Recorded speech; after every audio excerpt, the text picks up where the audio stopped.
ছেড়ে দাও এই কাজ। এরকম যদি তোমাকে খালি পেটেই থাকতে হয় তাহলে এরকম কাজ করার দরকার নেই। আমি তোমাকে এই কাজ করতে দেবো না। পায়েল, পায়েল, আমার টিফিনটা তাড়াতাড়ি বানিয়ে দাও, অফিসের জন্য লেট হচ্ছে আমি। মনোজ, তুমি দেখতে পাচ্ছ না আমি ঘুমাচ্ছি? আমি এখন তোমার জন্য লাঞ্চ বানাতে যাব? আরে বাবা, আমি তো নিজেও একটু পরে অফিস যাব। নিজের জন্যই লাঞ্চ বানাচ্ছি না, ওর জন্য লাঞ্চ বানাবে। বাইরে থেকে খেয়ে নিও। তুমি তো ভালো করেই জানো আমি বাইরের খাবার খাই না। 20-30 মিনিটই তো লাগবে, বানিয়ে দাও না। মনোজ, তুমি কি একটা কথা একবার বললে বোঝো না?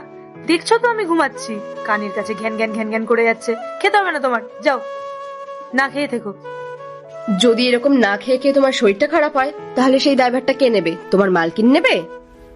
নেবে না। আমি খুব ভালো করেই চিনি এরকম বড়লোক মানুষদের। এদের কারো দুঃখে কষ্টে কিছু যায় আসে না। ওনার কাছে যারা কাজ করে তাদেরকে উনি ছোট ভাবেন, আর এরা শুধু টাকা পয়সা আর কতটা লাভ হলো সেটাই ভাবে। তুমি আমাকে একটা কথা বলো, তুমি কার জন্য কাজ করছো? আমার জন্য, মা বাবার জন্য, আমাদের ছেলের জন্য। তুমি যদি আমাদের সবার জন্য এরকম খালি পেটে কাজ করো তাহলে আমাদের কতটা খারাপ লাগবে ভেবেছো তুমি? তোমার মালকিন তোমাকে কাজ থেকে বের করে দিলে দিক, কিন্তু তাও আমি এভাবে এসে তোমাকে খাবার খাওয়াবো। এই নাও, খাও।